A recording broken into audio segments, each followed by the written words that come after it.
L'éthique, c'est quoi? C'est la morale?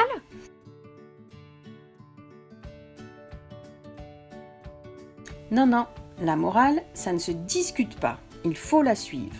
Et l'éthique, c'est tout le contraire, on discute tout le temps. En quelque sorte, l'éthique interroge la morale. Et la bioéthique, c'est quoi? Chasse gardée des médecins? Et pas du tout, c'est l'éthique de la vie. Ça appartient à tout le monde. Mais ça sert à quoi l'éthique? Eh bien, quand tu es face à un dilemme, c'est-à-dire quand tu es devant un choix entre deux solutions qui se justifient aussi bien l'une que l'autre, tu peux t'aider avec les 4 principes de bioéthique. 1. Ne pas faire de mal. 2. Faire du bien. 3. Respecter l'autonomie de l'autre. 4. Être juste. C'est comme la morale alors, tu suis des règles. Mais non, ça se discute. Car parfois les principes s'opposent. Par exemple, parfois pour être juste, ça peut faire mal. Alors on discute. Mais attention, on n'est jamais tout seul en éthique. Et celui qui prend la décision est éclairé par les autres. Voilà, tu as compris. Et il y a des infos nouvelles qui peuvent te faire changer d'avis.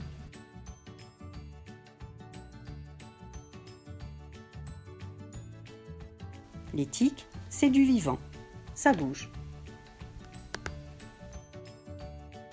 Et du coup, pour résumer, Eh bien, 1. Ne pas confondre éthique et morale. 2. Beauchamp et Childress proposent 4 principes à suivre quand on est face à un dilemme, mais c'est rare quand on peut les respecter tous les 4. Alors, troisième chose, et pas des moindres, on s'y met à plusieurs et on en discute. C'est ça l'éthique. Comment faire pour bien faire? Le Comité national d'éthique, qu'est-ce que c'est? Le Comité national d'éthique est l'organisme qui s'occupe de l'éthique en France. Il a pour objectif de, je cite, donner des avis sur les problèmes éthiques et les questions de société soulevées par le progrès de la connaissance dans les domaines de la biologie, de la médecine et de la santé. Il a été créé après la naissance du premier bébé éprouvette, Amandine, en 1982 en France, par un décret présidentiel, le 13 février 1983. De qui est composé le Comité consultatif national d'éthique?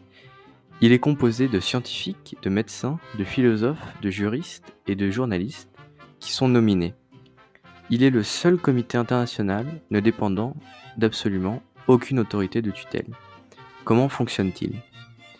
Le comité d'éthique peut être saisi par le président de la République, les présidents d'assemblée, les membres du gouvernement, mais aussi des établissements publics ou des fondations reconnues d'utilité publique dont les thématiques recoupent celles du comité, comme la recherche, le développement technologique ou la protection de la santé. Il peut aussi s'autosaisir d'une question. Ce comité ne fait que donner un avis, c'est après à l'organisme qui l'a saisi de faire son propre choix. Il va rendre son premier avis le 22 mai 1984 sur les prélèvements des tissus embryons et de fœtus humains morts à des fins thérapeutiques, diagnostiques et scientifiques. Il a depuis rendu une centaine d'avis accessibles à tous, comme sur le droit de mourir, la manipulation d'embryons ou encore sur le prélèvement d'organes. Un des avis qu'a donné le comité. En septembre 2018, le Comité consultatif national de l'éthique a donné son avis sur si oui ou non il fallait modifier la loi Claes-Leonetti. Cette loi de 2016 autorise pour les personnes atteintes d'une maladie grave et incurable, en phase avancée ou terminale, une sédation profonde et continue jusqu'à la mort, associée à une analgésie de manière à atténuer ses souffrances. Elle permet donc aux patients de demander l'arrêt d'un traitement médical trop lourd. Pour le comité, il ne faut pas modifier cette loi, car elle est seulement méconnue du corps médical, et qu'elle est donc mal appliquée. De cette consultation, s'est dégagé un très large consensus pour estimer que l'on meurt mal en France, précise l'avis. Le comité n'est pas le seul à penser ça. Pour Jean Leonetti, qui a donné son nom à la loi existante, je cite, « On met des malades souffrants dans des situations d'indignité qui les font réclamer d'abréger leur souffrance. On laisse les gens mourir en souffrance. » Le comité propose donc une série de recommandations pour améliorer l'application de la loi existante, comme par exemple l'amélioration des soins palliatifs en France et donc un meilleur accès à ceux-ci. Au final, le gouvernement a suivi l'avis du Comité consultatif national d'éthique et a donc décidé de ne pas modifier la loi Claes-Leonetti de 2016.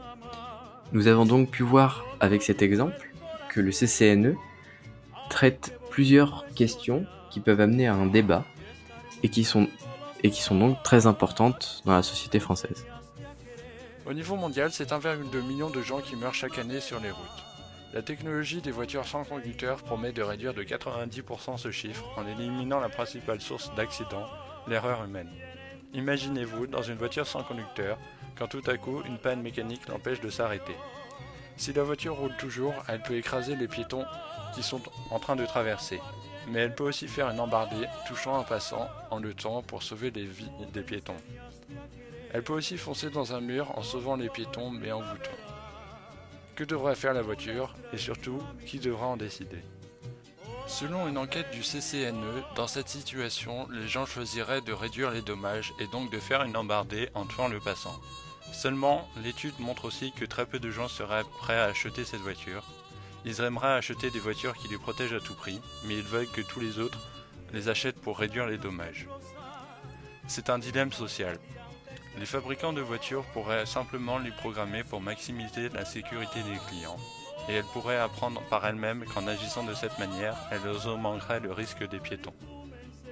De manière générale, nous résolvons ce type de dilemmes sociaux grâce aux lois. Pourquoi ne pourrions pas exiger à ce que toutes les voitures réduisent les dommages ? Après tout, c'est ce que veulent les gens. Plus important encore, je peux être sûr qu'en tant qu'individu, si j'achète une voiture pouvant me sacrifier dans un cas très rare, je ne vais pas être le seul à le faire alors que tous les autres sont protégés. L'enquête du CCNE traite aussi de ce sujet. Si vous légiférez les voitures pour qu'elles réduisent les dommages, je ne les achèterai pas. C'est une des réponses majoritaires retenues. Donc ironiquement, en régulant les voitures pour réduire les dommages, ça pourrait être pire puisque les gens n'opteraient plus pour la technologie la plus sécurisée, même si elle est plus sûre qu'un conducteur.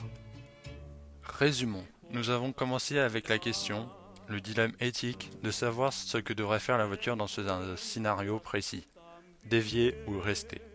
Mais nous avons réalisé que le problème était autre. Le problème était de savoir comment faire pour que la société accepte et applique les compromis qui lui conviennent.